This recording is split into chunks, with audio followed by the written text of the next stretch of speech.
13 months to securing the access and the resources we need to report on this tragic and ongoing war. For those joining via Zoom, I'd like to ask you to please turn on your cameras to create a shared sense of presence. We look forward to gathering in person this coming March at the physical Jewish Media Summit. Before we begin, I invite each of you to take a moment of silence to pray for the 101 hostages still held by Hamas in Gaza.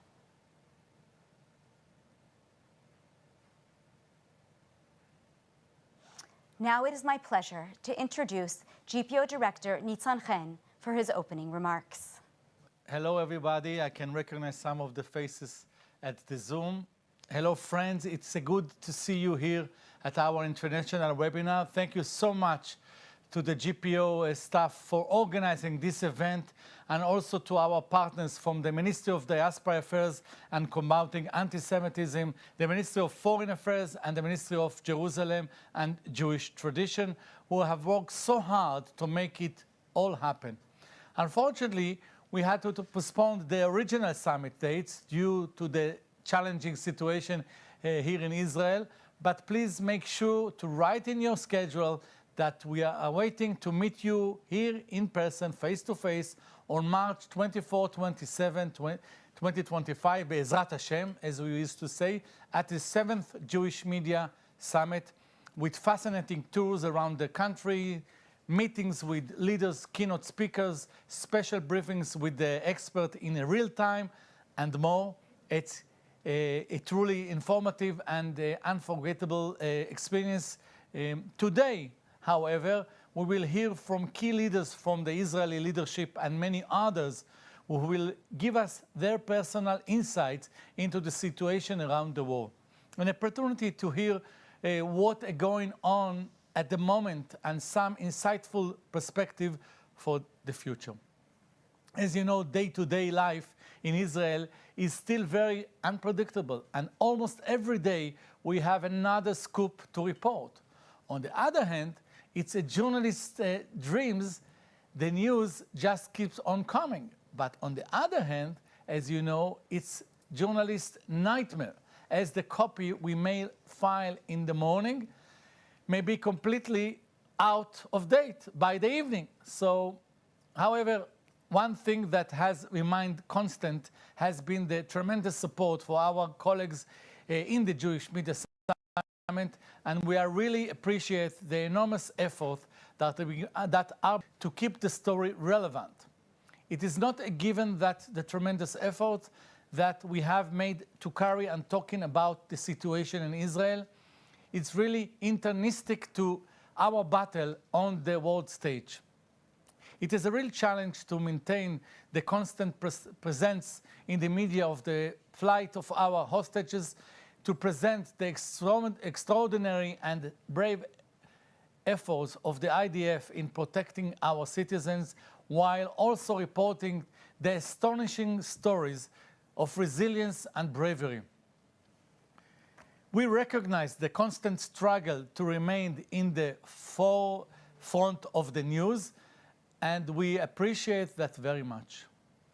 We are also aware of the tremendous pressure that the Jewish communities are facing from the rebirth of the most awful anti-Semitism, and there is unholy alliance between Islamic terror and Hamas supporters and the New Age far left, who have abandoned all in their anti-racial and diverse mentors of plain and simple Jews' hatred. They shout about anti-colonialism and freedom fighters, but the message is so far from progressive and so far from liberal as the call for intifada and boycotts. The truth, as you know, is that it's not about the context. It's not about colonialism. It's not about genocide. For the chattering classes, it's about fighting Western values. And for the Islamic movement, who are using these useful idiots, it's simply about Jew hatred. And the endless marches in London, the defacing of public buildings and symbolic hatred the status of Chaim Weizmann in Britain were just opening events for pogrom in Amsterdam. There has been a slow and steady increase in more and more nasty and aggressive acts of pure anti-Semitism, knife attacks, attempt to snatch children, displaying anti-Semitic slogans on preliminary buildings, all led up to the events in Neverland. And now, to top it all, we have the police in Europe who feel that they cannot morally protect the Jewish citizens. It is against their personal viewpoints. Police have stood by the quote of Harvard in London and in Amsterdam. The context is not the context. The actuality is the context. Anti-Semitism is back, and it is just a matter of time for things to become bloody. We as journalists have a position to influence and educate, to shine lights in the darkness corners and to expose truth as it is. And I can tell you, as the director of the GPO, that we have organized dozens of tours to southern communities on the border and up north to evacuated and divested towns. And there is nothing like seeing with your own eyes foreign journalists who looked on the results of the pure evil, have the ability to report the naked and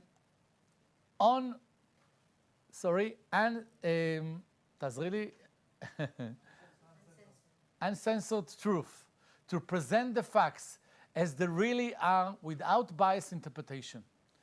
Not context and not answered bias. So today, webinar give us the opportunity to the situation as it is, to take stock of the tectonic changes that have overtaken the Jewish people, to observe the changes in the international political arena, and to see how we can examine and report on them in an inspectful way. So I look forward hearing from you and hope that you will benefit from all the items that we have stored for you tonight. And just to remind you, sign up for the conference Jerusalem in March. We are really looking forward to see each one of you. In conclusion, I'm sure that you join me in wishing that by March we will see our hostages return home in good health, in both body and mind. Our soldiers back with their families safe and whole. And the State of Israel, once again, has a creative hub and bastion democracy in the Middle East. Thank you for joining us, and have a nice evening. Thank you, Nitzan.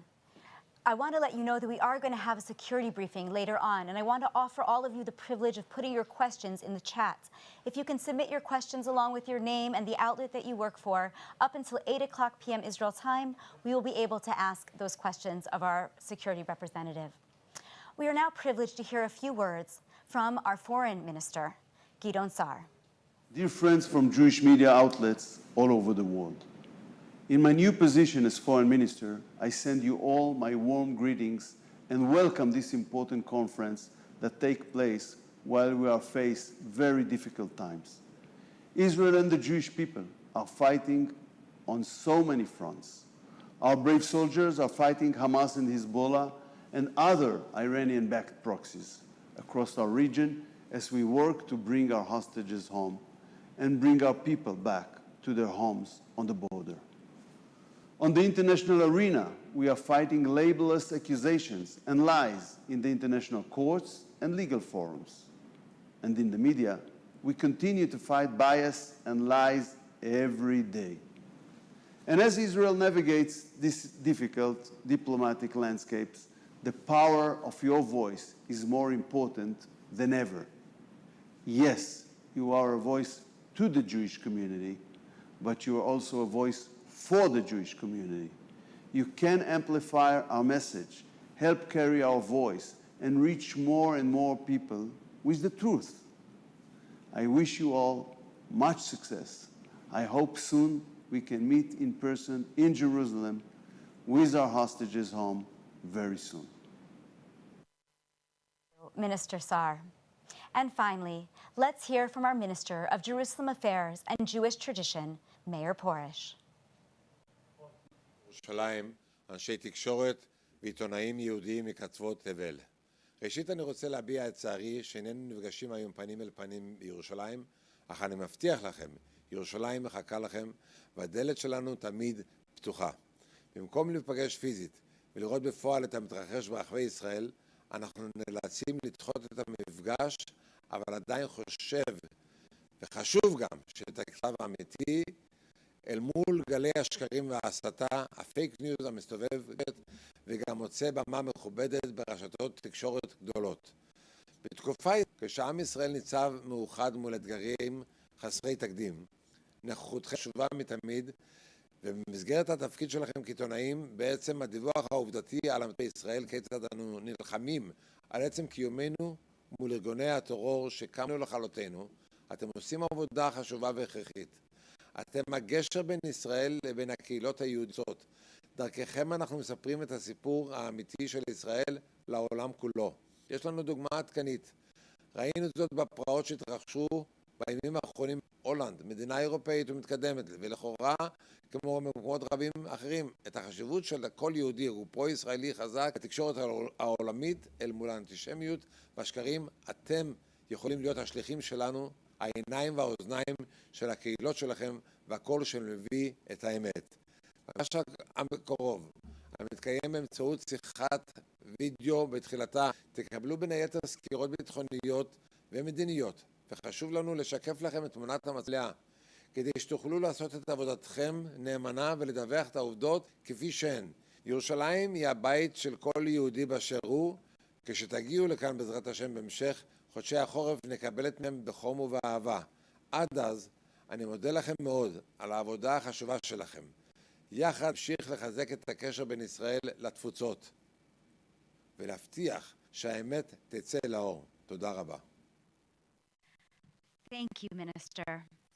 I would now like to introduce, which consists of 3 top Jewish media professionals from around the world. Join me in welcoming Doug Denglish, Executive Producer of Thank you, Doug. Mai Samra, General Director of Elasehu.com. Thank you for being here. And Maxine Dover, Editor.com. Thank you. So I want to get started by about who you are. Give me that 1-minute elevator speech. Why don't you start? Thank you. Enlace Judío is a media. Yes? Hold your mic. Thank you. Enlace Judío is a Mexican Jewish media outlet that not only reaches Mexico, but also Central America, South America, Spain, and even Israel for the people that speak Spanish in Israel. Our main work is to inform our audience in Spanish about daily news in Israel. We are primary source about the most important events in Mexico related to the Jewish people and Israel. We are present on the web and on the main social networks, YouTube, Facebook, Twitter, Pinterest, Instagram, etc., as well as on WhatsApp and Telegram. This in order to reach different audiences. And this has been our mission for more than a decade, and our main objective, like all of our colleagues, is to inform the reality around Israel in the face of the anti-Semitic and BS siege that exists in the news, especially after October 7th. Of course. Maxine, go ahead. You as well. Tell us a little bit. Good evening to everyone. Put your microphone. Good evening to everyone. I wish you were here, and we're very happy to be here. Jewish Views is a platform that is long-form articles that covers things related to the Jewish world, whether it's pastrami or psychology or all the stuff that goes in between, lots of things in the breads. Jewish Views looks at the unusual long-form article to cover topics that might not be considered news and that are considered important. In addition, many of my pieces are appearing in the Jerusalem Report, once in a while in the Post, and those are articles that are based on Israeli topics as opposed to general Jewish topics. The Israeli topics cover boutique museums, the Druze community, other unusual, we hope. Wonderful. And Doug, in 30 seconds, what do you do? Alanda Communications is purely in Hebrew for Israelis living in Europe and the UK. We've got about 100,000 Israelis moving there, and the numbers increasing all the time. And they feel very isolated. And what we do in Alanda is give them all the tips about living in London, obviously, but tell them about themselves so that they can talk to each other. It's a disparate group of people: Oxford, Cambridge, London, Manchester, Birmingham, all over the place. And it keeps the print magazine, which they subscribe to, and get posted to us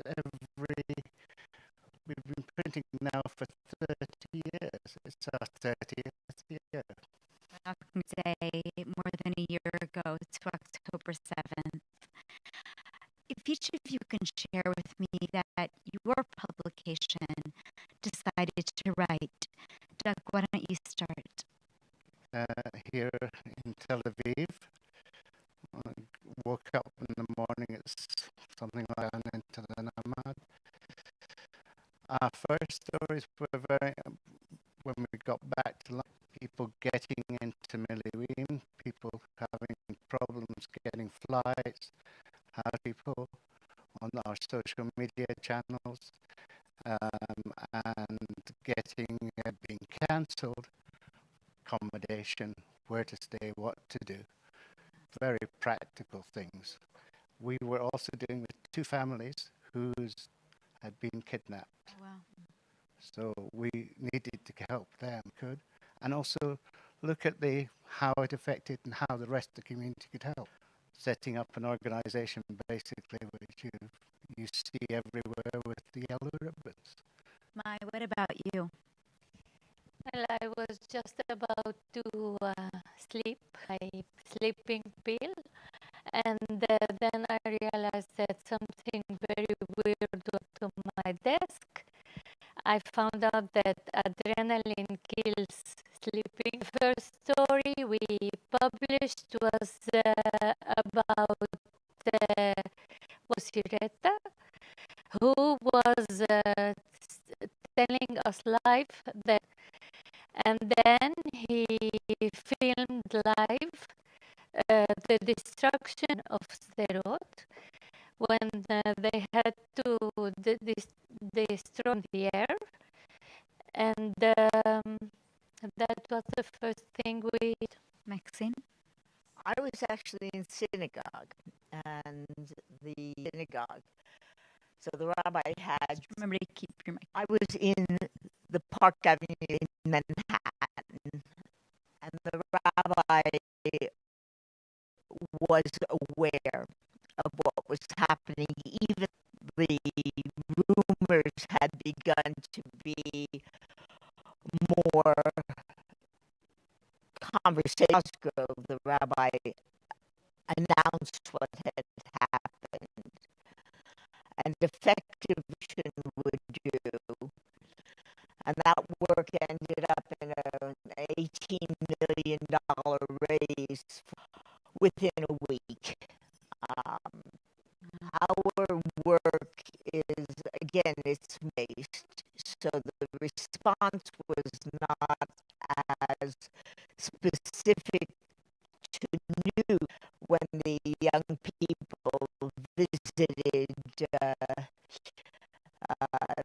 New Jersey and New York, and from these young people that they were not alone.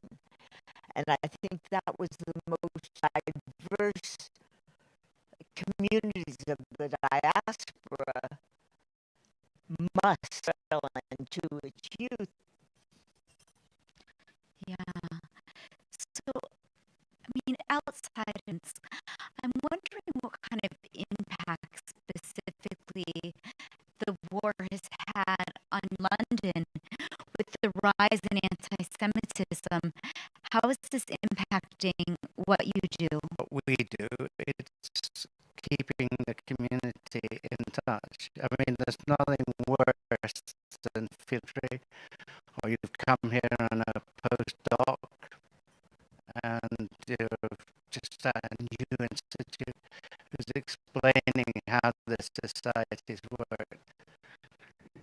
It does feel as if we're in London. And it was very much associated with people who were right, but there is a thing called anti-Semitism. And the first time, and when it's as amplified as it was in the last year. Impacts, because as you said, you sort of write the behind the headline stories. Has certain things, just because they don't seem relevant anymore, in the shadow of what we're experiencing? Happening in the shadow that is encouraging, diverse. I keep using this word, but the Jewish community in this and outside of New York is extraordinarily different, one from the other. When Israel Bonds puts together its efforts and its campaigns and raises from around the country the simple dollars that are necessary to keep the community intact, connected, and supplied. Supplies are necessary. You know, you can't tell a soldier to go walk along the front without a meal in his belly. And the simplest things become the most important things: socks, jackets, and the efforts of the community in the States, UJA leading much of the efforts, and the FIDF leading other efforts in different directions, has been extraordinary. The rise of anti-Semitism. I live on the Upper East Side, the bubble of Manhattan, and we got Free Palestine written right across the front of the synagogue. A bit of a shocker, with the police standing outside. Wow. You know, sometime in the middle of the night. That rise in anti-Semitism is something none of us ever expected to see in the golden land of America. And it is there. And our kids in universities. And I'm sure it's something your paper also then has to cover and explain. That's right. And it's not only the explanation, it's the courage that has to be brought forward, and the hooks that we all need, as Doug said, to make the community feel a community and not individuals floating in the air somewhere and not united. Yeah. So, Maya, I want to turn to you because I don't know Mexico so well. I mean, what have been the impact on your work? Well, we began to have a growth in target audience because everyone wanted to know what was going on, and notable visibility regarding the news revolving around the war. We lost for a small time our Facebook page because I think of the images of the war. And then our TikTok channel was blocked and we lost it definitely. Wow. As for anti-Semitism, we especially in the social media we experienced a lot a constant harassment of our media and Jews in general by anti-Semitic users, and hateful messages incessantly, both in post, video, and live broadcast. My son, who is the deputy director, received death threats. Wow. And I myself received a warning from the Mexican Jewish community that I have been blacklisted by a pro-Palestinian group. Even if it increased my levels of stress, I decided to keep on the work because this is what I like to do and my passion. And I think we must resist, and we will keep on doing everything, whatever the cost, because just like the Israelis who put their lives and, like you, their lives and the lives of their kids on the line, we must resist the fear, the stress, the threats, the pain, the atrocity. We are also the children of the Jewish people. Can I ask you, how many people are in your community? The Mexican Jewish community, 50,000 people, more or less. It's very and impressive. most of them in Mexico City. It's very impressive what you're doing with all of that you just described. Because our audience is not only the Jewish community, we also have Christian evangelical that are 15 millions in Mexico, and also Catholic people that love Israel. Incredible. Now, I'm wondering about the types of stories, that people are reading today. Obviously, when the war first happened, there were the obvious stories in the first even 6 months or year, but the war continues to go on. Here in Israel, we feel it every day, but I'm assuming that communities abroad are becoming a little less interested in the day-to-day. Is that true? Has your coverage shifted at all in the last few months? Maxine, why don't you I start? think it's not true. I think there is a differential in wanting to know that there is a positive situation in Israel. You can feel, we've been in Israel a while, enough time to feel the undercurrent of seriousness, of sadness, and yet the restaurants are full. And yet people are dancing on the beach. I danced on the beach in Tel Aviv. I didn't go to shul for the whole time. I danced on the beach. The demand and the desire to live life, to make life go forward. What is it that is said? Choose life. Israelis are choosing life. The fact that everyone has lost someone. Everyone knows how many shivot they've been to. Everyone knows that it's not over. And yet the children are going to kindergarten, and the kids are growing up, and the groups of young people are walking through the streets, and the restaurants are full. And I think the idea of Israel is immense, and the idea of the forward motion of Israel is what we as journalists need to convey. If our colleagues would be here and would walk the streets of Jerusalem and go into They just the have to find a stores, flight. they would feel a different reality. Yeah. It's a different reality than sitting and looking at the numbers and saying, yes, we know 800 broken hearts of soldiers, 1,000 people dead. This tears the heart. On the other hand, there is no other hand, as Tevye said, but the parallel is that the population of Israel is determined to go forward Determined to live. and will go forward.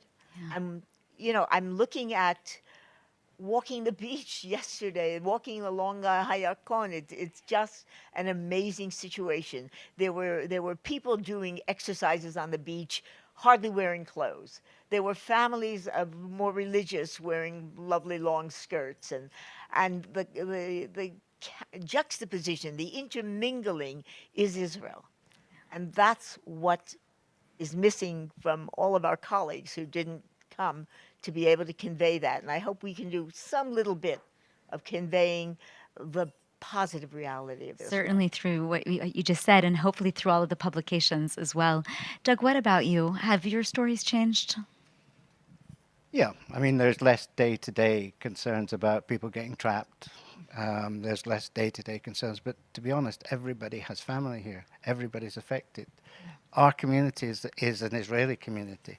The only difference is it's not in Israel. It's as affected as the Israeli community here. Mm-hmm. The difference is they're alone. It's more difficult to cope. So the coping strategies have to be devised by creating a community. And the one thing I've noticed is that the community is getting closer and closer. And actually, they're starting to become more friendly relations with the Jewish community, which couldn't always be said. But there's an empathy coming, which I think is quite important. But yes, the stories are not the same as they used to be. But again, it's about relocation. It's about running businesses. It's about, the next event that's going to raise money.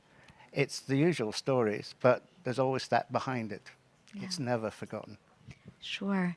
So I think we should share some tricks of the trade over here. And I wanted to be able to ask about what tools you all are using in order to get your information to share with our colleagues some of the best practices for accessing information out of Israel to bring to your publications. Mai, why don't you start with that? Well, what we do is, of course, look at the Israeli press, but not only. because we also see the Arab press and the Farsi, the press in Arab and Farsi, and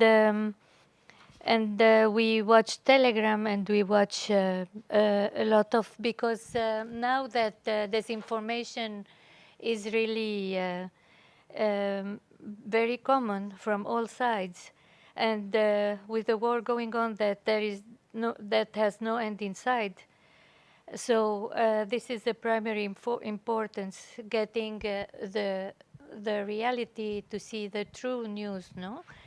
And of course, going to the primary sources, like by the way of interviews or by the way of contacting people. So this is why we have 3 correspondents in Israel and 1 in Spain. So we're going to get close to time. I want to move to you, Maxine. Are there any tools that Mai didn't mention that you're using? I think connection with the ABCs, the alphabet soup of Jewish organizations, remains a very important obligation for journalists. There are people who know more than we do, and going to the primary sources, as you said, is essential and gives the viewpoint on the ground. Also, that viewpoint on the ground is one person's viewpoint, and in order to make a better understanding of the real general community, the opportunity to speak to people like Eric Goldstein at the UJA or Jonathan Greenblatt at ADL, which Remember to put your mouth... at the major organizations, Herbert Bloch at the American Zionist Movement, William Daroff at the Conference of Presidents, all of these people in New York are They didn't knowledgeable. pay you to say that today. Pardon? They didn't pay you to say that today. That was just a plug for all those Jewish organizations. No, we'll collect later. But you know, these are major organizations that have the pulse of the largest diaspora community that there is, which is New York, then the United States. The ability to get to these people is sometimes limited because they are very busy at this point. But important. But they are also, Dan Mariachin from B'nai B'rith, for example, has his finger on the pulse in multiple places internationally. And he and others at his ability to involve so many opinions, so many acts, and so many facts are essential. They are a tool, they are a gift. Mm-hmm. And Doug, is there anything that either of your colleagues didn't mention that you want to add? I think Hebrew social media, because it's essential. You find out more from what people will say on social media or within your groups, in your WhatsApp groups, than you'll ever learn from any newspaper or any other source. And it's more relevant because usually it's something and somebody, it's a family, it's a person. It's not just an organization. It's somebody that's actually seen something, heard something, you know, been told something, knows that somebody has been injured, knows that somebody's coming out of hospital. So yeah, I'd add that. It's great. And I see that you're itching to add something.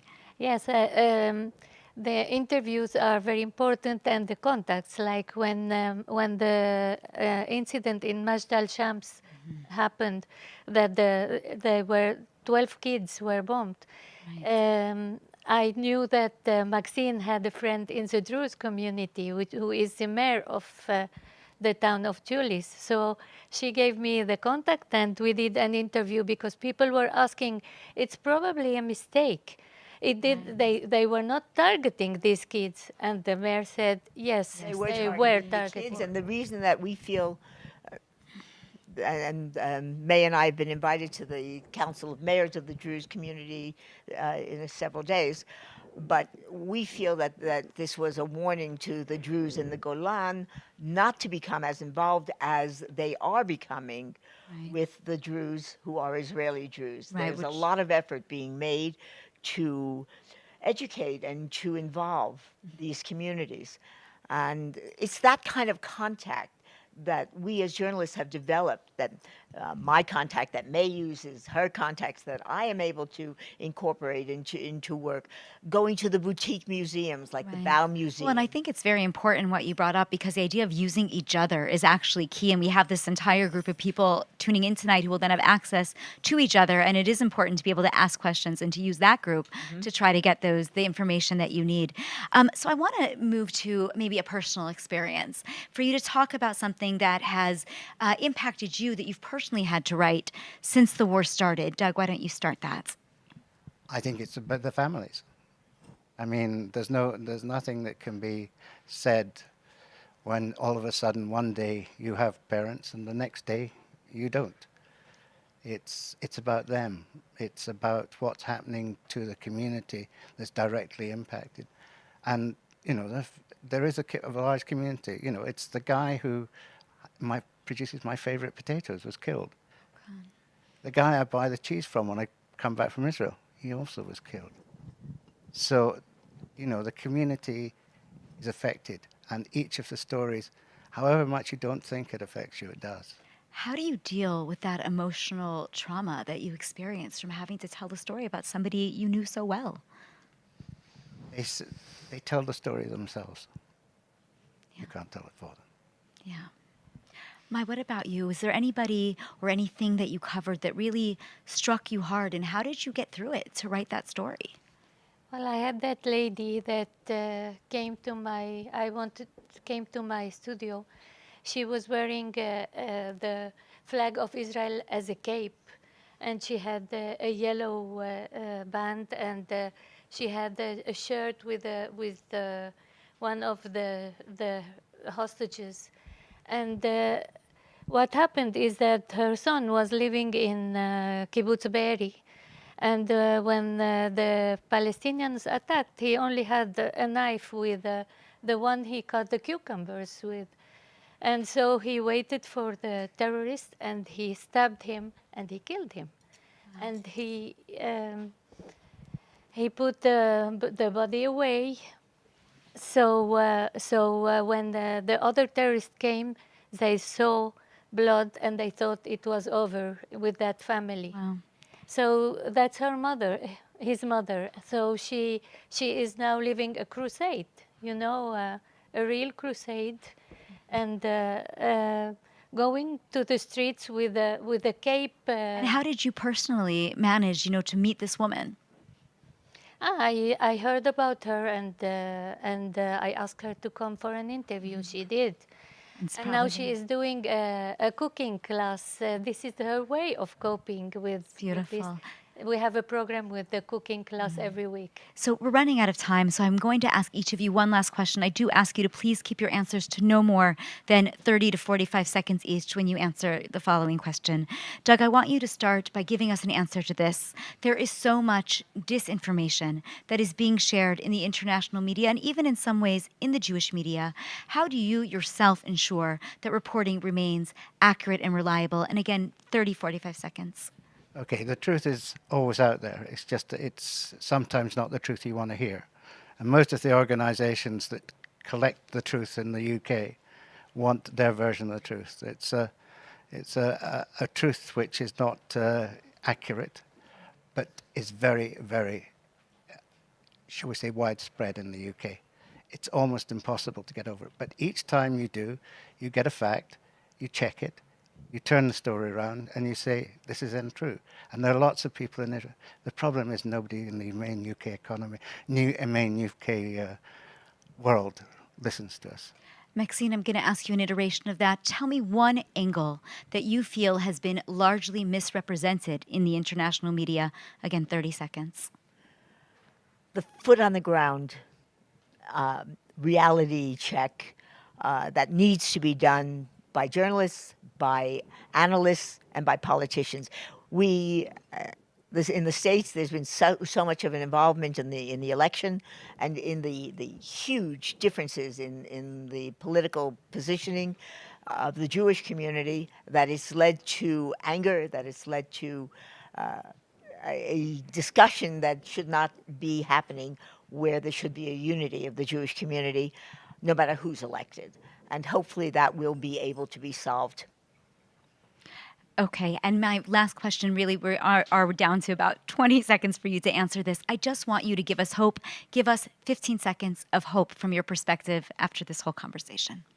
Of hope. Well, I feel we are winning. The beepers, the elimination of Haniyeh, of Nasrallah, of Sinwar. I mean, this is something, from my point of view, it's more than James Bond ever did, more than Mission Impossible. The world is really at awe with what we are doing. And I include myself.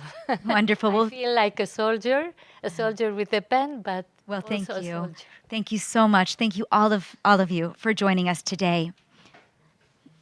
Now I'm going to move to our next speaker, who is going to talk about a film which is part of the National Documentation Project, which was developed in the aftermath of the massacre.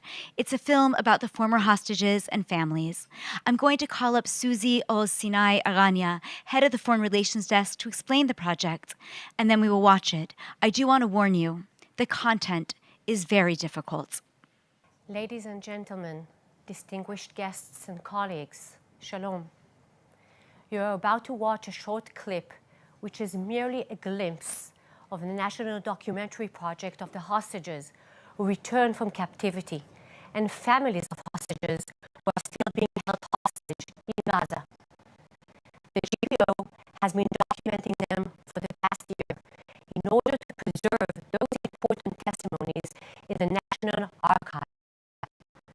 The purpose of this project is to engrave the magnitude of the atrocities committed on October 7th and ever since by Hamas, not only in the collective memory of the Israeli people, but of all mankind, so that the crimes against humanity and severe war crimes which were committed on that Black Sabbath and are still being committed shall never be forgotten. This sensitive footage, which we collect, shall be open to the public in a national documentation project similar to Yad Vashem. There is great importance to the fact that the testimonies are taken in proximity to the October 7th events, as long as the memory of the victims are still fresh, and as such enables detailed, high-resolution and credible documentary. For almost a year, we were exposed to the details of the unimaginable hell experienced by the returnees and families of hostages. Among the returnees we've documented are significant numbers of minors whose innocence and youth were taken away. Their stories are horribly shocking. Those hostages were deprived of food, of the light of day, of medication, and any human contact, deprived of basic human dignity. Looking at one documentation after another, listening to one story after another, the pieces of those stories are all connected together, creating a full picture of captivity. This picture should never be erased. The GPO's slogan is "The full picture of Israel." The documentary project is exactly that, a commemoration of the full picture of captivity, so that it shall never be forgotten. We grieve with the families who have lost their loved ones and pray for the return of 101 hostages who are still being held in the depths of hell. I now have the privilege of welcoming two, I'm sorry, are we minister or are we the Nechim? Okay, I'm sorry, we're just having a confusion in the program, but I believe that I now have the privilege of welcoming two soldiers who have fought in these wars and were injured and are now recovered and here to talk to us today. I'd like to turn to them now to be able to share their stories. Welcome to both of you. Why don't you each introduce yourselves and tell me a little bit about your story? You can start. Oh, go. Okay, I'll go.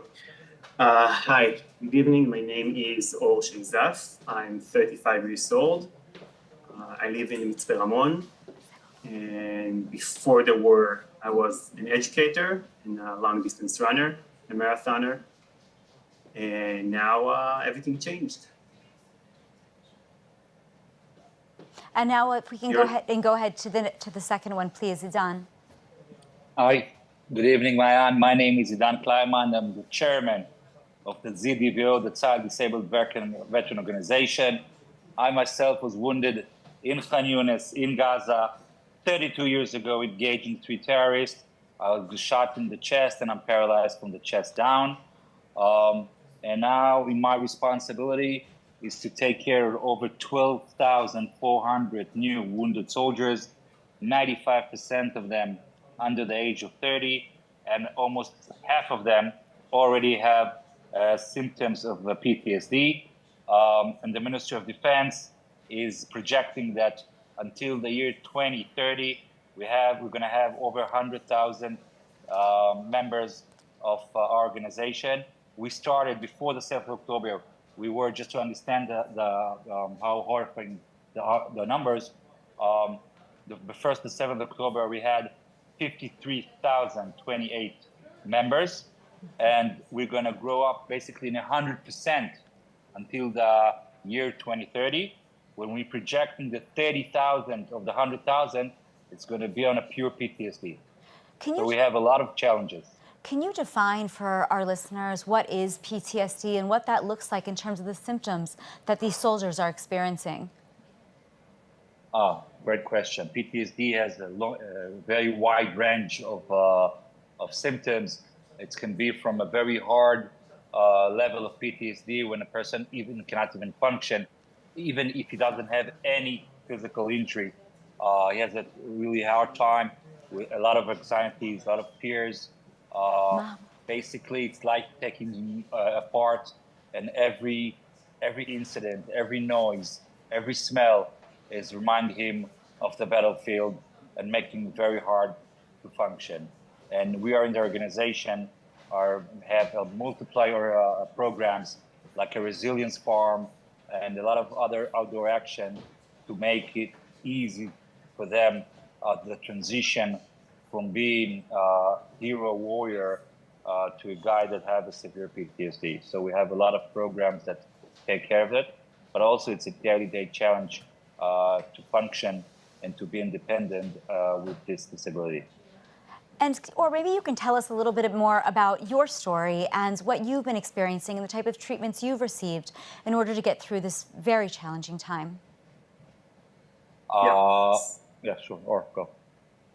So I was recruited as a reservist on October 7th, and on December, actually during Hanukkah holiday, me and my unit, we found a shaft, an entrance to a tunnel, and then it exploded. It happened in Khan Yunis, exactly where Idan got injured 32 years ago. So for me, it was almost 1 year ago. And since back then, I'm going through rehabilitation. In the first almost 3 months, it was in the hospital. And when I finished my hospitalization time, I got into Bet Halochem in Be'er Sheva, which for me was an happy but also bitter thing to go through, and I'll explain. Just a few months before the war started, I happened to drive by Bet Halochem Be'er Sheva, and I looked at it and thought to myself, wow, it looks like such a great place. As a sports person, looked like such amazing facilities. And I thought to myself, wow, that could be such a great privilege to have those facilities and to be able to use them. And then immediately I realized what it meant, and told myself that I absolutely don't want to do that. And here I am today. I eventually got the ability to use those facilities. And in the last 8-9 months, I've been getting treatment here. I get hydrotherapy, physiotherapy, and I use those facilities, but I realized that it's a lot more than that. It's also a lot about community. And it enables me to practice all kinds of sports. And for a very, very long time, I wasn't able to run because I had open fractures in my foot, and also it's not about running, but in my my arm. And anyway, I still have, fortunately, the opportunity to participate in all kinds of alternative sports. And it's also about enabling me to keep live as a sports person, as an athlete, which I was before, but also, as I said, it's a lot about community, because in those teams, I'm able to practice my sports among with other veterans, also people who got injured around the time I got injured. I keep a connection with my comrades from hospital through Badalchem, and also with people who are a lot older and more experienced. And that for me is amazing, because I can get with people who already gone through the things that I'm going through right now, and that can really understand me. And back at home, I am surrounded with very, very supporting friends and family, but they can never understand what I'm going through. Or thank you so much. It's really incredible to hear your story. I just want to end by asking one more question, which is to Idan, if you can talk about whether or not our story is typical, and do you feel that our soldiers here who have been harmed are getting enough support from the State of Israel? Great question. Thank you for asking that. First of all, our story is our story. Our 50,000 were wounded soldiers, and now another 12,000. Bet HaLochem, the warrior house, was invented and was built by the warrior themselves. Okay, people need to understand the warrior house is the house for the wounded soldier, and soldiers that got hurt, they coming into our house were then alone. Usually, a combat soldier used to work in a team. When he get injured, his team is still deploying, but he's going back, he's alone, he's injured, his life would get shredded, a lot of dreams would get shredded, and now he's coming to our house, and he comes alone. So what we are doing, we are putting a team, immediately giving another team, another goal, social life, with 453 different courses of sports, culture, and community. And this is how we put him on the route to go back to the society. We give him all the tools together, and it's, as Or said, it's a community life. When he goes to a house, he goes to a huge rehabilitation country club with no doctors, only friends, and he doesn't need to explain himself.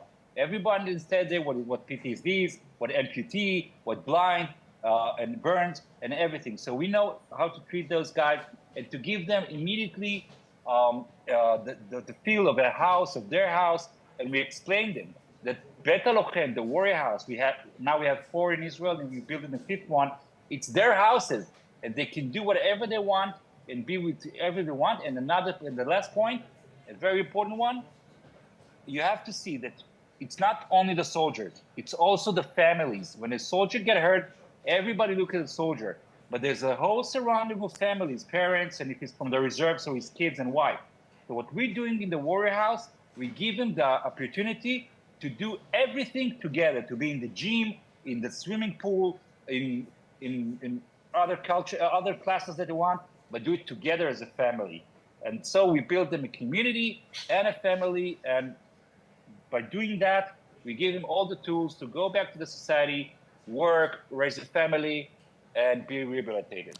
So we only have time for one last question, so if you can each answer in a short way. But I want to just ask you to each share with our international audience of journalists here, what is one thing that they can do to help support your efforts?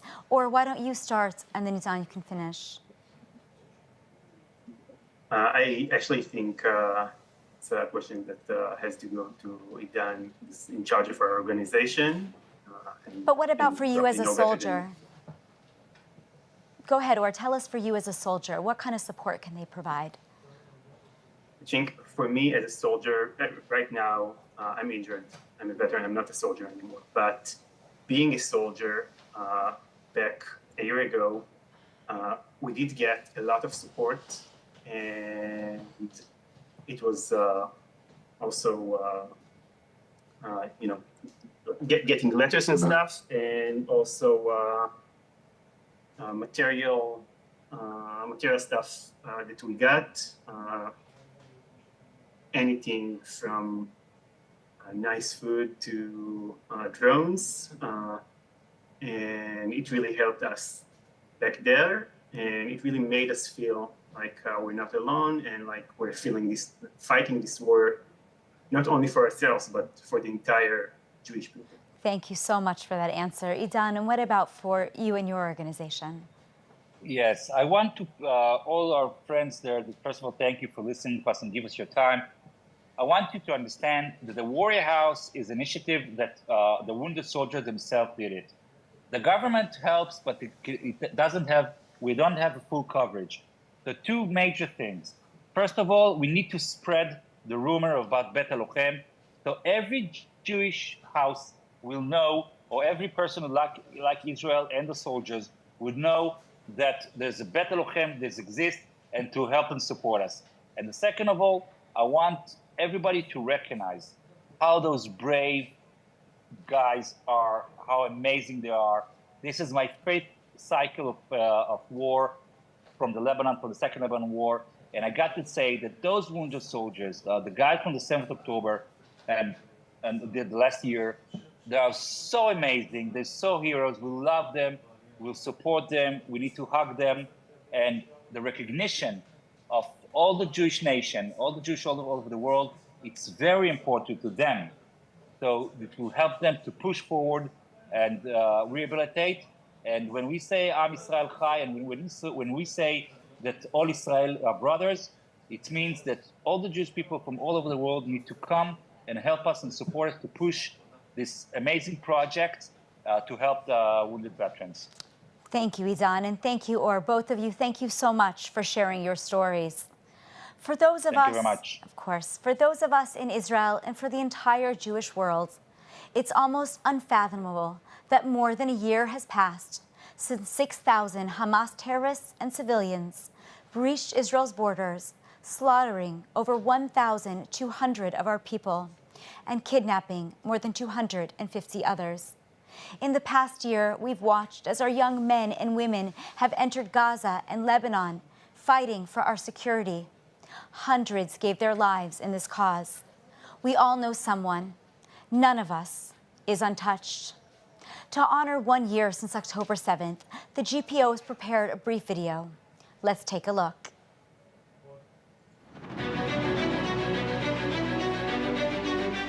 We are here at the Nova Music Victims Memorial, one of the locations where the bloodiest massacre against the Jewish people ever since the Holocaust took place.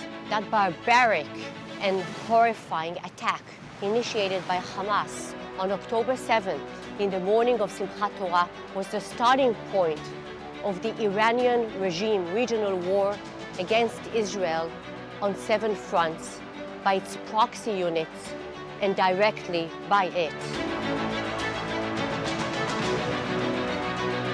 Hamas slaughtered 1,200 people that day. The attack was not directed only against military targets, but against innocent civilians, including babies in their cribs, children in their beds, and the elderly. Entire families were completely wiped off. Here, where the music festival took place, 364 young women and men who simply came to celebrate life in a joyful music festival were brutally slaughtered, mutilated, and raped.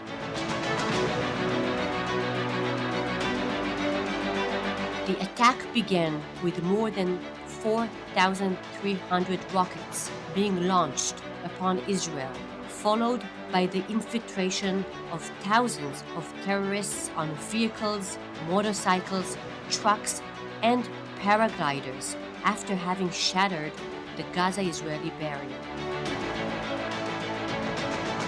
terrorists entered the kibbutzim and cities along the Gaza Strip, massacring both soldiers and innocent civilians without any distinction, committing genocide and the worst war crimes. They slaughtered and beheaded people and babies, burned them alive, and kidnapped innocent and unarmed civilians. 251 people were taken hostage on that horrifying day, some alive and some dead. The terrorists committed those atrocities simply because the victims were Jews or affiliated with them. In our northern border, Hezbollah has been attacking Israel on a daily basis since the beginning of the war, and Israel had to evacuate most of the northern civilians from their homes to keep them safe. On October 27, 2023, the IDF began the ground operation in Gaza, destroying Hamas's infrastructure and tunnels, seizing enormous quantities of ammunition, and conducting a manhunt after Hamas's leaders responsible for the vicious attack, so that Hamas will be stripped of its military capacities to attack Israel again and again.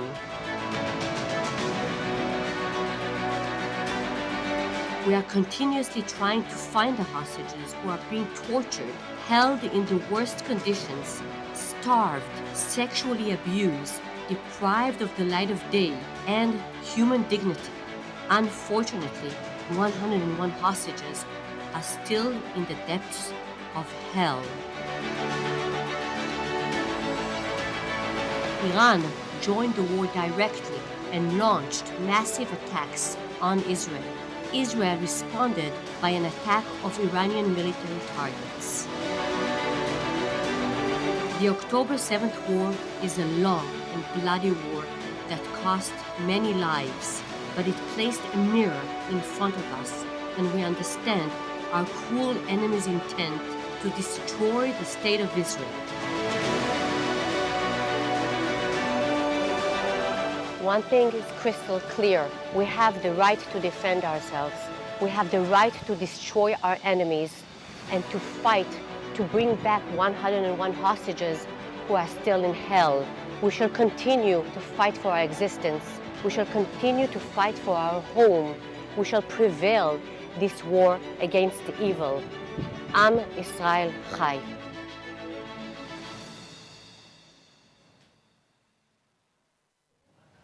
Wow, another very powerful and important film. I now have the privilege of welcoming Minister of Diaspora Affairs Amichai Shikli for a short interview. Thank you so much for joining us. So, Minister Shikli, since October 7th, there has been a surge in diaspora Jews who are reconnecting with their Judaism and wanting to be more part of the community. What is your ministry doing, though, to ensure that these Jews, these born-again Jews, let's call them, have a place to connect with the state of Israel and with their community? So, as you said, with the crisis of the war, which is a very tough war, including today, there's an opportunity. And I think that what we can see is a mechanism of fight or flight, meaning you can walk back from your Jewish identity and say that it's a headache, it's too much, it comes with a high price, and I don't want to engage with Jewish identity. I don't want this trouble. And on the other hand, you can say, no, I'm more curious. I want to know more about Judaism, about Zionism. I want to be a proud Jew. I don't want to give up my identity. And luckily, most of the people, most of the young students that I get to meet during the war, they are more curious, they are more Zionist, they want to know more, they want to learn more, and this is our duty to make sure that we can assist them. So we do it first with the organizations that work in US campuses, and not just US campuses. It can be Chabad, Hillel, Olami, and other organizations. And we've launched a week ago Project Aleph Bet, which is aiming to increase the number of students into elementary and high school Jewish schools all across North America, the largest Jewish community outside of Israel.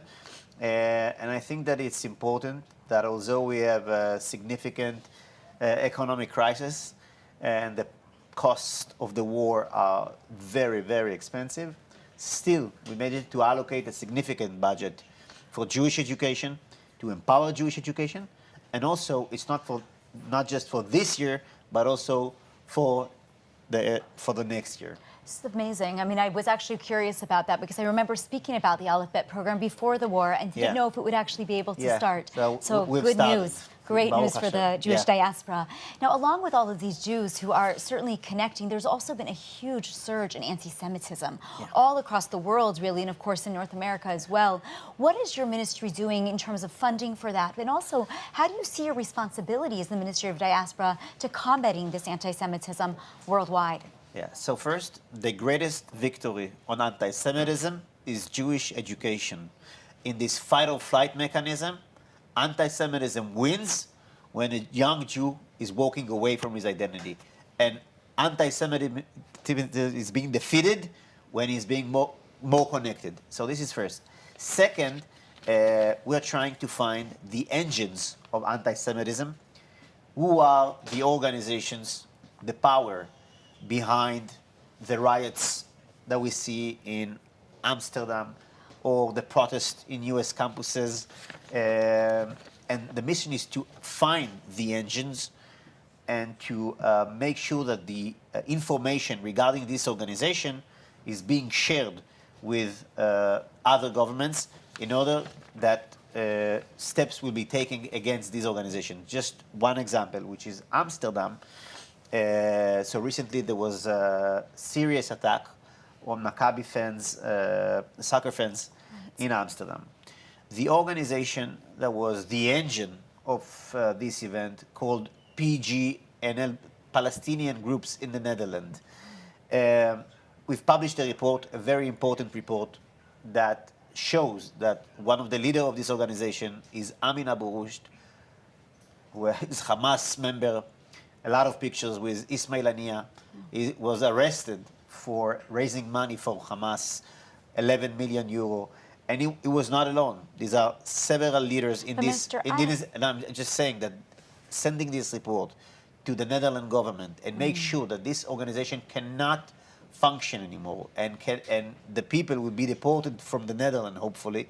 That is, I think, the mission in terms of combating anti-Semitism.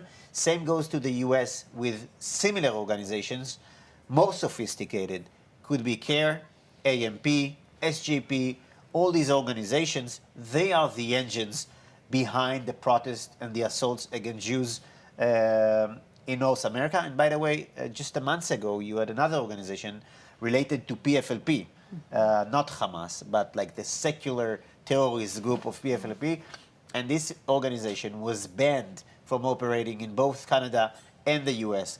This is part of our mission in combating anti-Semitism. And you sort of answered that question with saying you sent this report to the government in the Netherlands, but because who does receive these reports and are people covering it? You know, we're here at a media conference and I feel like a lot of this information that you just shared just doesn't make it into the mainstream media. So what do you do we about have that? 500,000 people who saw it on X, on Twitter. That is regardless to the fact that we have sent it to the official people in the Netherlands who are responsible. And we saw in the parliament that they were using our report in the discussion in the Netherlands parliament. Same goes to Samidun. We visited Canada a year ago. We shared the information regarding Samidun with the authorities in Canada. Not all the reports create, let's say, a buzz in the media, but the report about UNRWA, nearly 1 million views on X. The report about Amsterdam, 500,000. This is very serious. No, that is serious numbers. Now, I do have to ask you as a minister, here we are 13 months into this tragic war. 101 hostages remain in Gaza, and we're talking about a potential ceasefire with Hezbollah.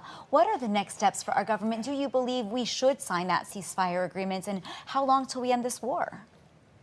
So, as I mentioned in the beginning, it is a tough war. High prices. Obviously, the hostages, it's a major event, and we are committed to bring the hostages back. Now, when you look into Gaza, there is a chaos in the leadership of Hamas. They are confused. It's not clear yet who is the new leader after Yahya Sinwar. The Hamas senior abroad leadership moved now from Qatar to Turkey, and there is a difficulty to reach an agreement because of this chaos within the Hamas leadership at the moment. Still, there are efforts that are made now more with the Egyptian and less with the Qataris. I hope that the efforts with the Egyptian will soon be relevant, and we can achieve at least a small deal, if not a whole deal, with the Hamas to bring back the hostages. So that is regarding Gaza, and we're looking up north as we speak now. Our fighters are moving ahead in South Lebanon. The achievements of the IDF are amazing. We have eliminated not just Nasrallah, but the senior chain of command of Hezbollah, the senior commanders of Radwan forces. The villages on the border, it's very, very important to understand the nature of these villages. Hezbollah turned the villages on the border, Kfar Kile, El Khiyam, Ait Ashab, Marwachin, all these villages, Marun Aras, they were bases of Hezbollah within houses. Every second or third house, you have anti-tank missiles, weapons, propaganda materials, tunnels. These villages are now ruined. And to those who think that, oh, we are ruining villages, these are not villages like our villages. When you go into a home, and a home is just a home. These are bases, and the mission of Hezbollah and the Radwan forces was to launch an offensive from these villages into the Galil for a second 7 October style attack. And luckily, the IDF soldiers prevented Hezbollah from doing it, and we are operating in Lebanon, and we need to keep the pressure by air, by sea, by land, until Lebanon says we're taking responsibility. I don't want any deal with Hezbollah. We need to reach a deal with Lebanon. I hope, and now there's an opportunity for Lebanon to reclaim its sovereignty and to make sure that now, to take advantage of the fact that Hezbollah is weak, and to make sure that Lebanon will be the sovereign entity in the southern part of the state and not Hezbollah. This is 1 second. We need to make sure that it is our responsibility and our mandate to make sure that Hezbollah cannot arm himself again and go to the southern part of Lebanon. Now, assuming that we don't sign a ceasefire then in the very near future, will another front be the Syrian front? And if so, how much longer until these 65,000 residents who are displaced from their homes can return? Do you have a vision for that timeline? So regarding Syria, there are two major issues that we need to discuss. One is we need to prevent militias of Hezbollah. You know that Hezbollah is operating in Syria. So we need to make sure that Hezbollah cannot launch raids from the Syrian Golan Heights into Israeli Golan Heights. And there are operations with the purpose to make sure that it won't be possible, more of an engineer kind of operation. Second, you have the border in between Syria and Lebanon.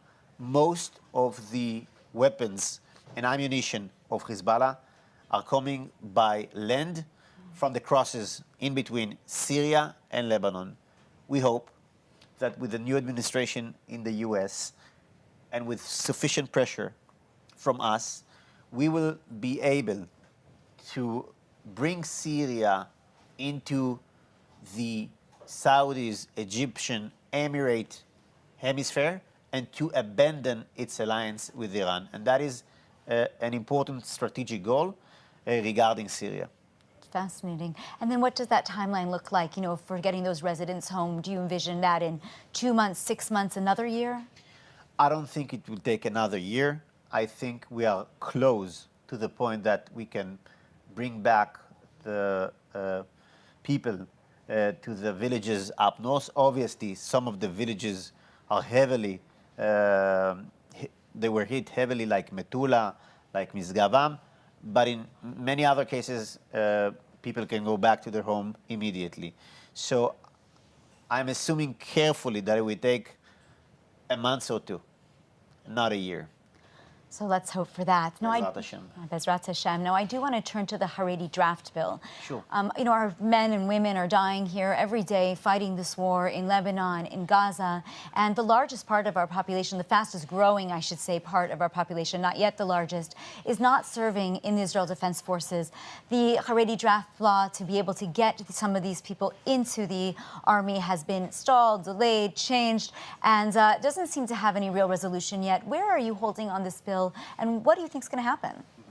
So first, we don't have a bill yet. It's right. It's been going back and forth. Yeah, We can't so seem to get one. Just to be accurate. Right. Before the war, and obviously during the war, I haven't changed my mind. I think that every citizen in Israel needs to serve. Arab, Jew, Haredi, secular, it doesn't matter. Military service, national service, do something. That is my opinion, first of all. Now, with the Haredim, I think that we have reason to be optimistic. Not because of the leadership, it's tough with the leadership, but because of the young generation. Really? I have many friends, some of them walked with me, and there is a dramatic change in the young generation of the Haredi society. They are much more engaged, involved. They want to be part, but they are afraid. They are afraid that they won't have the shidduch that they need. They are afraid that the society will judge them. And therefore, I think it is very, very important to do the maximum that we can do to reach a point that we can bring a law with the leadership of the Haredim and with the tools that are relevant to bring them into the army. Currently, there's a new brigade, the Haredi brigade, saying out loud, we don't want here to blend the Haredim in Israeli society. We don't want them to change their way. There will be Torah learning. It will be glad kosher. It will be with separation between boys and girls. These are prices for us as seculars, for the IDF to pay. And I think it is important to pay these prices in order that the Haredim can preserve their way of life.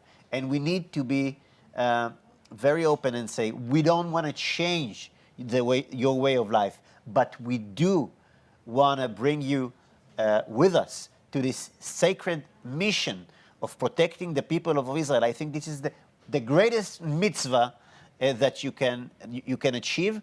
And I think that it is obvious, and we see it with the fallen soldiers in the past months, some of them great Talmidei Chachamim, left families behind, many children, and you see their faces, and you're saying that they are Talmidei Chachamim, they are Lochamim. It does not contradict. It can go together. You can be Talmid Chacham and a man of Torah and a warrior. That's how I see it, and I hope we will succeed. It is very, very complicated. Yeah, very complicated, and I'm into that vision. So I want to ask you a little bit about the U.S. elections or the aftermath of the U.S. elections. In America, we saw around 79% of Jews supported Kamala Harris in the election. In Israel, all the polls showed that the majority of Israelis supported Donald Trump. But here we are, we have a new administration, and there's got to be some sensitivity between the two communities. In your role, it must be very difficult to be the person meant to connect these two communities who clearly have some different viewpoints. What is your vision for ensuring that this transition to the new administration goes smoothly, not in terms of the political side, we don't need to talk politics, but in terms of the peoplehood?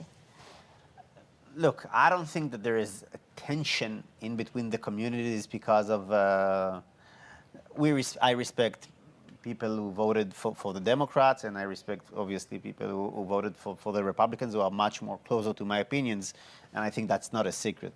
I think that the way I look at it is from the Israeli perspective. We remember the Abraham Accords, the Golan Heights, the recognition regarding the Golan Heights, the embassy. We are hearing the statements and previous statements of people like Marco Rubio, of Mike Huckabee, Ali Stefanik, I think one of the greatest warriors against anti-Semitism. Not even Jewish. That I really admire. I really admire her. She's so courage and so brave, and I think that she managed to reach a point that 3 out of 4 of these head of universities that did nothing in order to fight resigned, and I think that this is something which is very, very significant. That these kind of people will lead the U.S. and they are very pro-Israel, and I think that in my view that's what important. Now I fully respect the other opinions, but I look at it from here, from the perspective of Am Israel, of the state of Israel. Now we can have different views, but I don't think, and I don't feel in my work with the Jewish community that this is an issue of tension or disrespect. I think we can handle the situation, and there was no balagan regarding this issue. Now we have the war, and that's what matters. We don't have time for these discussions.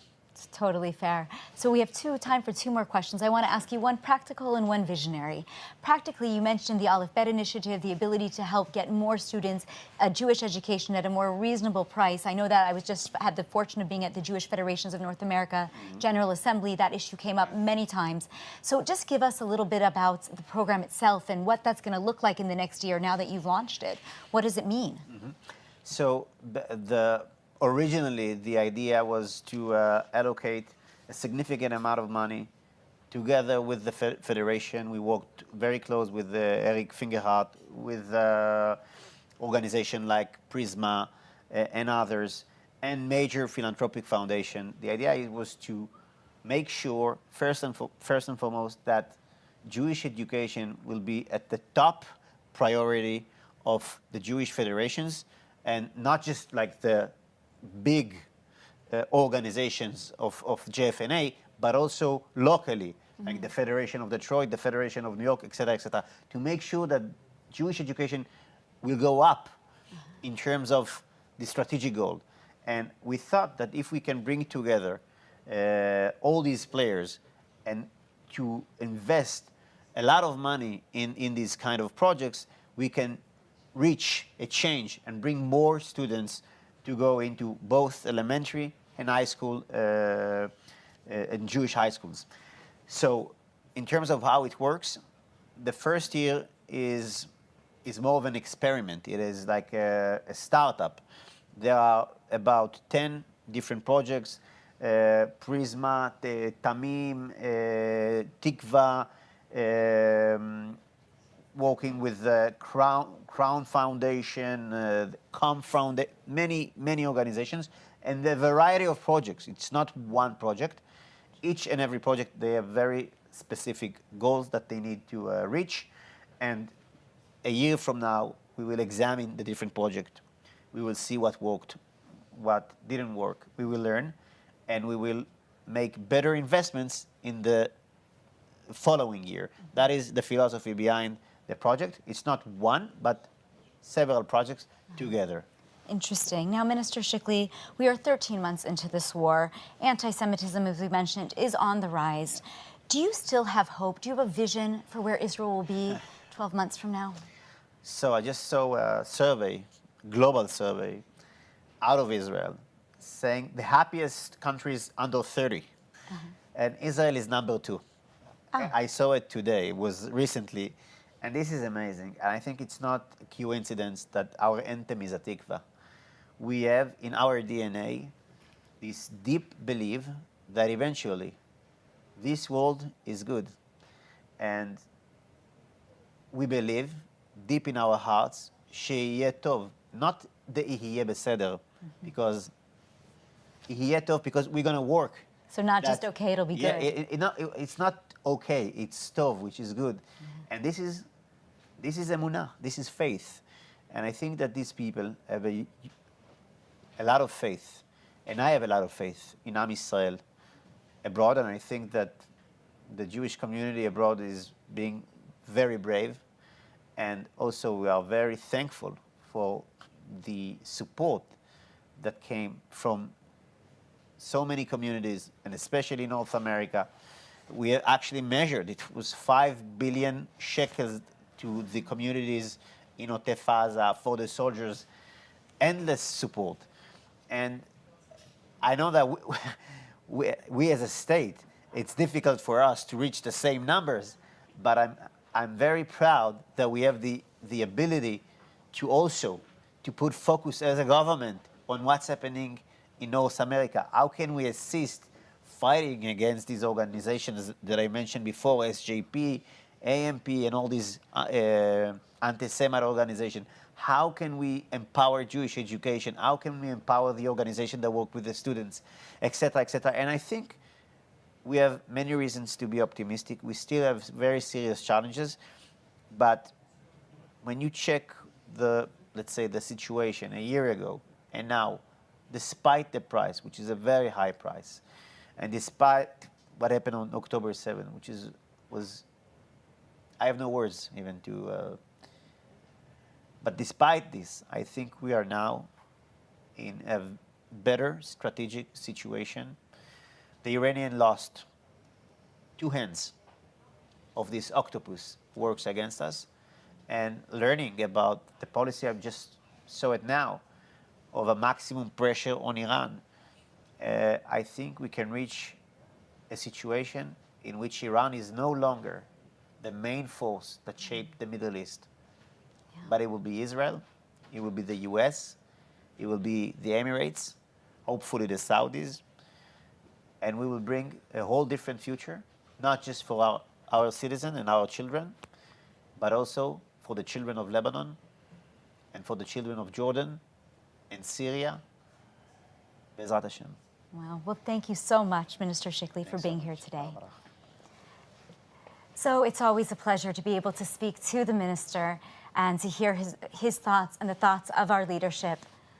I now want to move to a video, I believe. So we actually change of plans again, and it's wonderful because we now have the honor to be able to introduce Peter Lerner, who is a spokesperson for the IDF, who will be able to give us a briefing today about the security situation, and then we will open it up for Q&A. Please, Peter. Thank you, Maya. Thank you, Maya. It's good to be here. I have a very strong history of being on the Jewish Media Summit, and it's great to be here once more. Unfortunately, under the current circumstances, I've been, in the last year, called back into military service after being retired for almost 7 years. But desperate circumstances and, of course, the extreme situation here in Israel demanded and required that I come back into service. So thank you for the invitation. I'm here to speak on behalf of Rear Admiral Daniel Hagari, who unfortunately couldn't make it, but asked me to step in his place and give you a quick briefing about the current situation, where things stand, and perhaps a bit of where things can go. Of course, as you said, Mayan, I will open it afterwards for questions. I'm sure there are many questions about the security situation based on listening both to the video and also to Minister Shikli, so I can imagine there's a lot of interest. I think what's most important to understand is the strategic juncture Israel is at this time. I think the most important thing to understand is when Hamas decided to launch a war on Israel on the 7th of October, it basically determined the outcome of their existence as a governing authority, as a terrorist entity. Over the last 16 years, Hamas has built its defense capabilities, and in fact, it was a terrorist organization with a supplementary government. As a terrorist entity, it built the most expensive, expansive tunnel capabilities in the world, a tunnel capability that undermined the safety and security of the region. And when they decided to launch their assault on Israel's communities of southern Israel on the 7th of October. Indeed, they penetrated the border across several locations, over the fence, at the fence, and around the fence at sea. Coming into Israel with thousands of terrorists and conducting that brutal attack against the people of Israel, the people of the kibbutzim, of the moshavim, and of the towns of southern Israel. The IDF was caught off guard. We had miscalculated the situation, and of course, the terrible and devastating outcome is something that the IDF is currently investigating, and there are individual and of course the most necessary steps that need to be taken in order to make sure that this strategic mistake can never happen again. What happened, though, on the 7th of October of 23 demanded that the IDF mobilize under the instructions of the government in order to change the reality on the ground. We have three core goals of this war effort as instructed by the government. First of all, to bring back the hostages. There are today 101 hostages remaining. I heard that both the minister commented on those and also was mentioned in the film. But we understand the conditions, the dire conditions that the hostages are being held in. And of course, this is a huge challenge. And basically, there are two ways to bring hostages home. Either through negotiation, which has happened over the course of the last year extensively on different levels in order to try and create the conditions to bring home hostages. And we've seen last November that we were able to bring back a significant amount of hostages through negotiation, but also through military operations on the ground. And those are extremely challenging to conduct.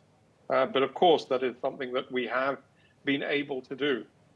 I think notable, of course, is the rescue operations that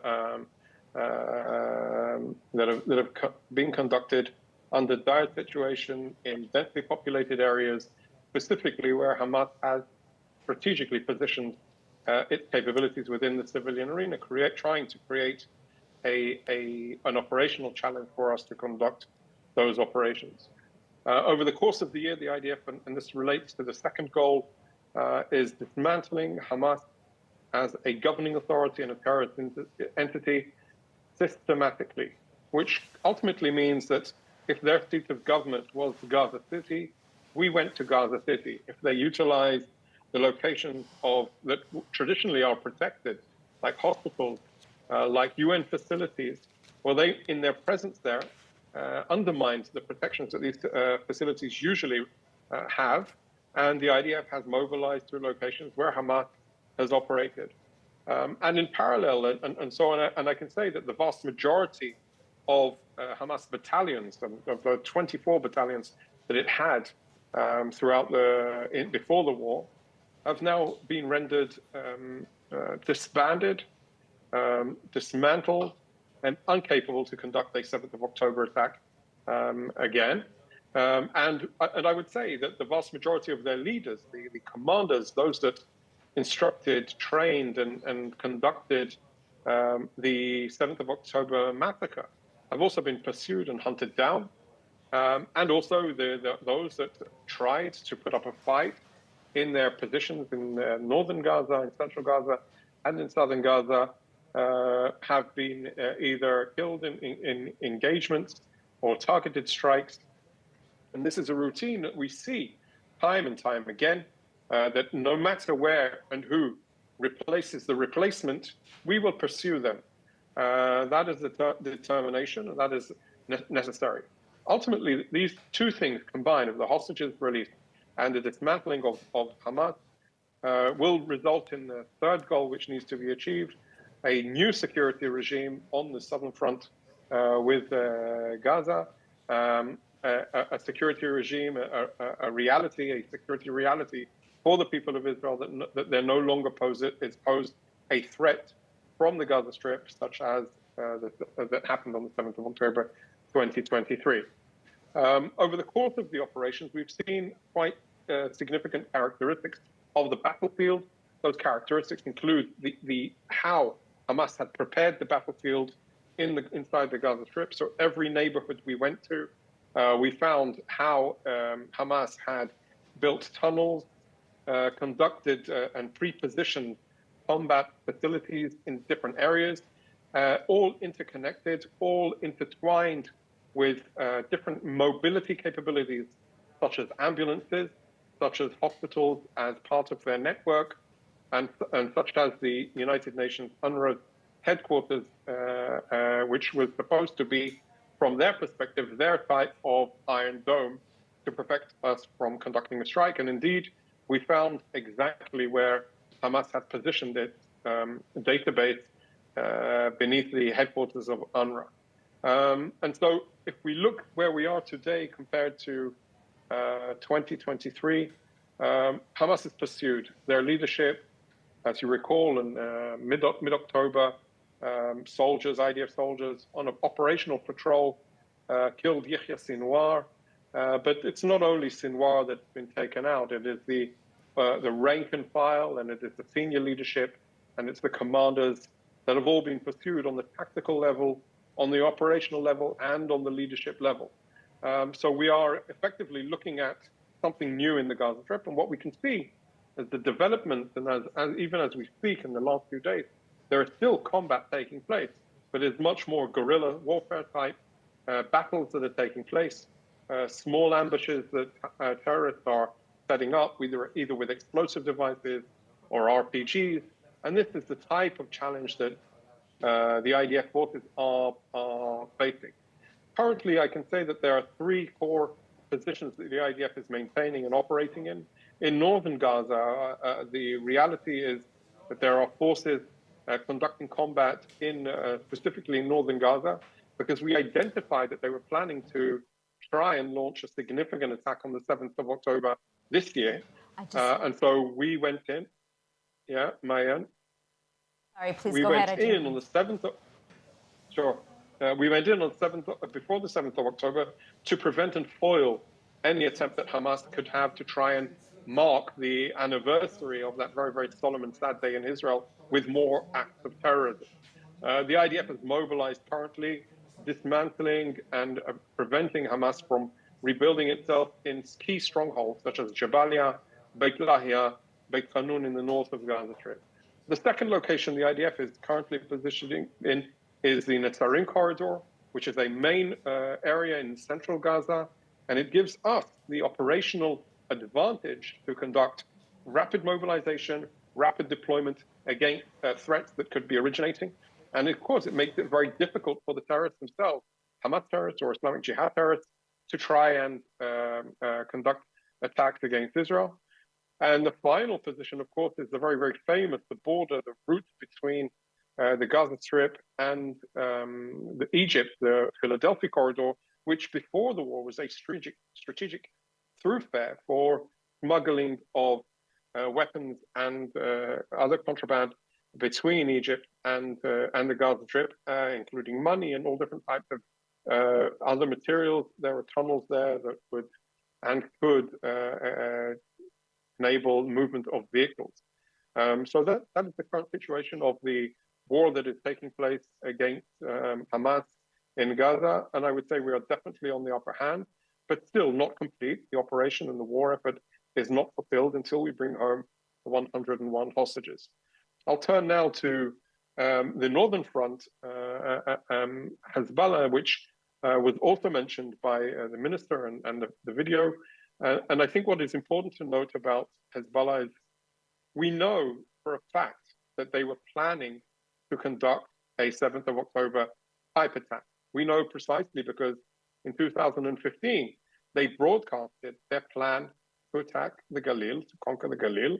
And I remember seeing on the 7th of October what Hamas was doing and immediately identifying this is exactly what Hezbollah was planning to do from Lebanon. So their plan of operation was to storm into the border across various positions under heavy bombardment of rockets, missiles, and drones, and indeed conquer key locations, military bases, but also conduct massacres inside the civilian communities across the border. The IDF on the 8th of October, as Hezbollah began their operations against us, had a rapid mobilization and was able to secure the border with a very rapid reinforcement to prevent that type of infiltration. Although mostly because of the heat of what was happening in the south, most of the world media didn't even understand that there were at least 7 attempts to infiltrate or into the north of Israel from the border of Lebanon. They were all foiled effectively, but they did try, not on wide scale, not in an organized manner like what happened on the 7th of October, but on the 8th of October, there was potential for a significant deterioration. And where we are today is that since the 8th of October last year, Hezbollah has fired something like 17,000 missiles, rockets, and drones at Israel. And this became an unbearable reality precisely because we evacuated 60,000 Israelis from the border areas.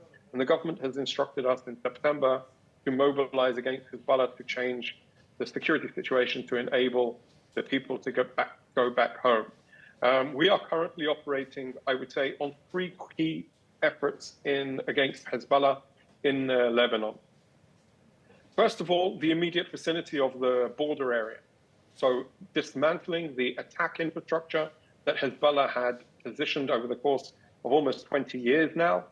We've seen extensive tunnels. We've seen multiple rocket launch systems across the frontier. We've seen with the amount of rockets that they fired at us, extensive capabilities. So that's one key effort. That is where we're seeing the ground forces operating. They continue to operate today for almost 2 months now.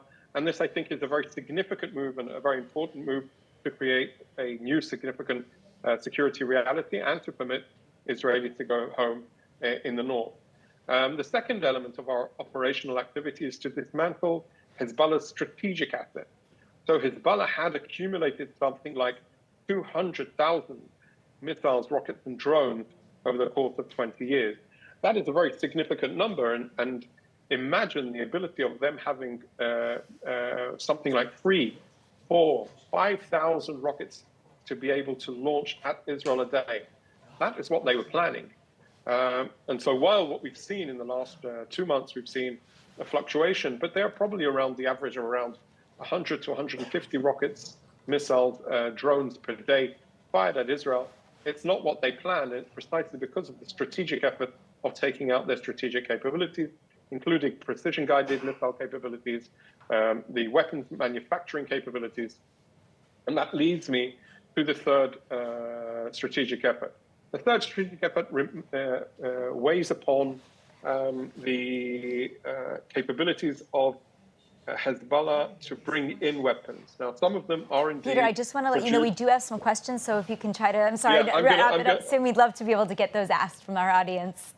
Yeah, I would just finish on a couple of minutes here. And this is the third component of Hezbollah's effort. What they were trying to, or what they have been doing beyond the production within Lebanon, is to bring in from Iran to through Syria and to Lebanon. The idea of that capability means we needed to take out those capabilities in the Syria-Lebanon border, where they had accumulated the smuggling capabilities. And that is the last point that I want to say, and then we can open it for questions extensively. Neither Hamas nor Hezbollah would have any of these capabilities were it not for Iran. Iran is the destabilizer of the region. Iran, with its nefarious intentions, built these proxies on our border in order to create a sense of destabilization, and I would say also a level of threat. But we've shown in the last 2 months with abilities to strike not only against Hezbollah, not only against its proxies in Iraq, not only against the Houthis in Yemen, but also across Iran, strategic assets that send a very clear message that your proxies have failed, beware, you are going to fail as well. And with that, I'll welcome any questions. Thank you so much. That was such an important briefing for all of our listeners to hear. I do want to remind the audience that you can put questions into the chat. If you didn't manage to do so until now, please feel free to add those questions. We'll get started with the first question from one of our viewers, which is regarding the hostages. You mentioned the 101 hostages that are still, unfortunately, in the grips of Hamas. What information do we have in terms of how many hostages are alive and would even be able to come back to their families? So the working assumption, of course, is that we need to bring all of the hostages home. We need to. There are 101 hostages. There are 101 the families of 101 people that have been torn to pieces over the last almost 14 months now. Our responsibility is to bring them all home, whether they are alive or whether they are not. And of course, without going into any specifics, because we don't want to be too revealing to what we know and what we don't. I think that there is a moral responsibility to the families and to the hostages themselves to bring them home. So, yes, of course, there are, and we understand that several of those have been killed and that Hamas is holding their bodies as hostages as well. But our responsibility is to all of the hostages, and we have to work together in order to make sure that they can come home. And in follow-up to that response, Peter, we do have another question from our viewers, which is regarding the efforts being made to bring those hostages home. I know you can't share, obviously, too much military detail, but what do some of those efforts look like in order to rescue the hostages if, God forbid, the negotiations don't pan out? So we've shown on several occasions that we do have operational capability, but it's important to understand the level of threat, of challenge, of putting the hostages at risk by a rescue mission is extensively high. And so when their opportunity raises, we need to calculate all of those considerations together. And so I would say if we have an opportunity to bring hostages home in a special forces type operation, that means that we can rescue the hostages, then we need to be able to put that into the motions and deliver. But we don't want to risk the hostages, and we don't want to jeopardize their safety and security. And I think these are the dilemmas that the Israeli defense establishment is facing, I would say, every single day. We need to operate, as I said, on both channels, the negotiations on one hand, but also the special forces or special operations delivery or realization when those opportunities based on intelligence and the calculation of the success assessment is in our favor. Now, certainly there has been quite a lot of press in the international media condemning Israel for the lack of aid that people believe is not getting to the Palestinian people. We, of course, know internally that much of that is getting in and much is being hijacked by Hamas. But the question from our viewers is this. Well, what can we do to better, as a spokesperson, share the information about the amount of aid that is going in? Can you work more closely with COGAT to ensure that those numbers get out to a larger cohort? Absolutely, we work extensively with COGAT.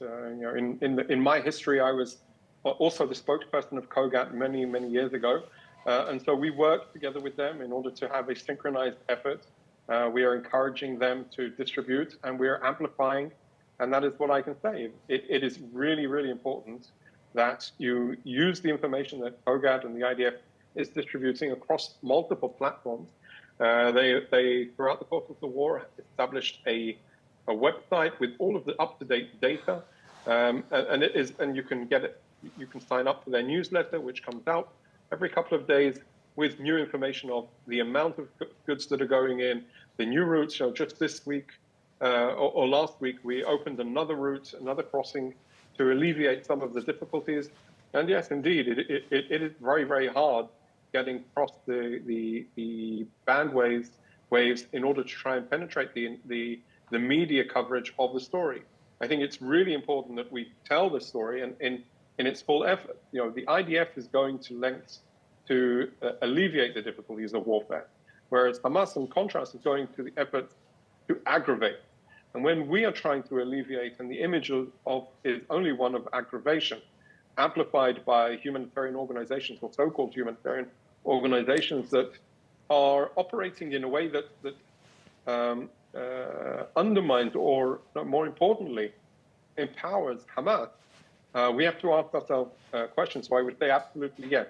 Utilize the data and the information, the details, the facts and figures that COGAT is putting out. We are amplifying it. Last week, we had several people, or a COGAT spokesperson that did extensive interviews on the world media, and he got quite good coverage. But unfortunately, the situation is, it is a war, and we have to keep in mind, despite the fact that we are doing everything we can, and I would say extensively, our enemies are taking advantage of the situation. They are trying to exploit it. And at the end of the day, it is a war, and people are suffering because in wars, and since the dawn of war, civilians have always been caught up in the midst of battle. We have to do what we can in order to alleviate those difficulties. We go to unprecedented lengths to limit the civilian casualties, to mitigate the civilian impact of the war. And that is despite the fact that our enemy, Hamas, has done everything to aggravate and make it more severe for the people of Gaza. So, of course, this war could be over tomorrow. Hamas needs to lay down its weapons and return the hostages, and nobody needs to suffer anymore. So, Peter, this is the last question that we have tonight. And speaking of ending this war, the question that we have is this. Does the military see a way to end the wars either in Gaza or in Lebanon through military might? Or is this going to require some kind of ceasefire agreement with international entities? And do you have a timeline for when that end might come? That's a very good question. And I did hear that Minister Shikli did relate to some of it. I think from a military's perspective, we've maintained that there needs to be a combined effort of diplomacy and military pressure. It's the very well-known military theorist that suggested that war is political intercourse by other means. And so, of course, the political outcome that we need for the border with Lebanon, for the people, so that 60,000 Israelis can go home again, is that Hezbollah does not have weapons looming on the people of Israel ever again. And so there needs to be a political outcome. There's been reports of an improved United Nations Security Council Resolution 1701. But from my perspective as the military, we will continue to do the war fighting. The diplomats need to do the diplomacy. And I think the same theme and the same concept needs to work also for the Gaza Strip. The political outcome needs to be dictated by the political echelon. We need to continue to pursue Hamas wherever they are and make sure that they do not have the ability to rebuild the capabilities that they had prior to the 7th of October. That is a reality Israelis will never allow to happen again. Well, thank you so much, Lieutenant Colonel Peter Lerner, for joining us tonight from the IDF spokesperson office. Your analysis was very important. Finally, I have the privilege of introducing Israeli diplomat David Saranga, Acting Deputy Director General for Public Diplomacy in the Foreign Ministry, who will talk about the ministry's work during the war and the importance of the diplomatic arena. He will be our final speaker tonight. Today, Israel is fighting on 4 different fronts. First is the military front. The second one is the legitimacy.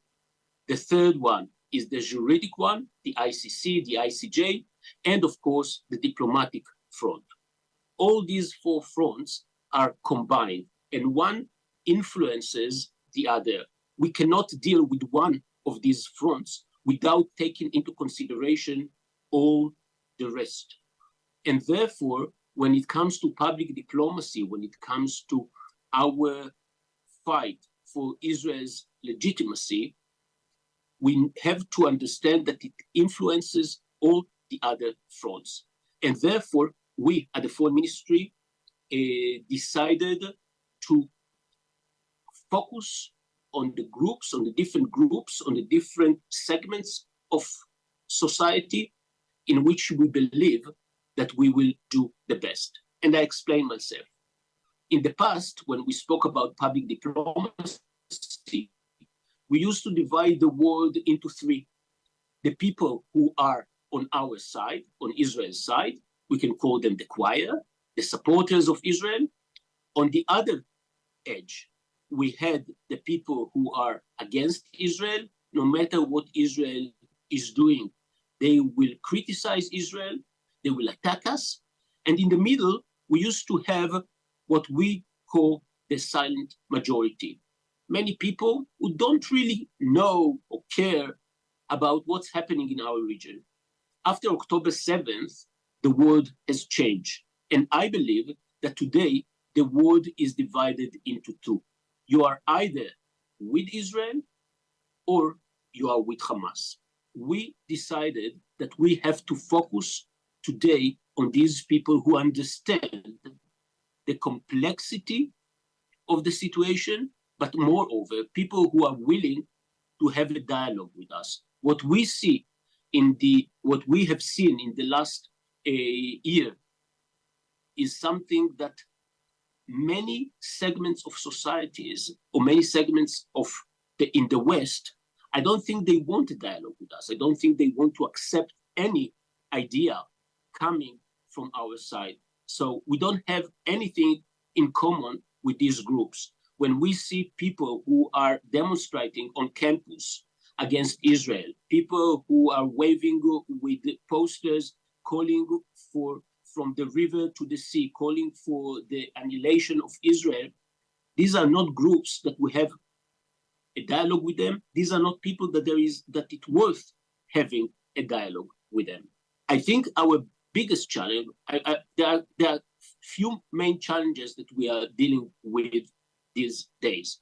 One of them is all platforms, all social media platforms. Social media platforms have become a threat to democracy. But at the same time, it's also a vehicle for us to bring our message across. But we have to take into consideration the hate speech that we see on these platforms, the fact that when it comes to numbers, we, Israel or Israel supporters or the Jewish community, we are a minority. And if we take into consideration that there are 1.6 billion Muslims in the world, comparing with 15, 16 million Jews in the world, you see that the numbers here do not help us. So we have to think what we can do on social media and how we can better use the social media platforms in order to bring our message to the world. It became very clear that this is one of the challenges that we as a government, we as a foreign ministry, we have to address is anti-Semitism. And the anti-Semitism of today is different than what we used to see in the past. Even though the roots are the same roots, even though there are many elements who are similar to what we have seen in the past, we don't have to forget that these elements still exist, and we have to find ways to tackle this phenomena. If I want to be more specific, I can say that the anti-Semitism that we see on campus, especially in the West, especially in North America, is something that we are all have to be worried about, and we are worried about. The third challenge is to try to think about the day after. The brand, the Israeli brand, used to be a very strong brand before October 7th. After October 7th, and after the images coming out from our region, I know that after describing what I have just described, people feel that the situation is difficult, that the situation is very complicated, very complex situation. But I have to say that I'm optimistic, and I'm optimistic because the values we are fighting for are values that resonate in the West. They are values in which many societies understand. And I don't want to say that we here in Israel, we are fighting the war of the Western civilization. But I think that the public starts to understand that what we are facing here in the region, whether it's from Iran, whether it's from Hezbollah, of course, whether it's from Hamas, I think that the world, or many in the world, start to understand that what Israel is experiencing is something that we, I mean, people in the West, should take into consideration.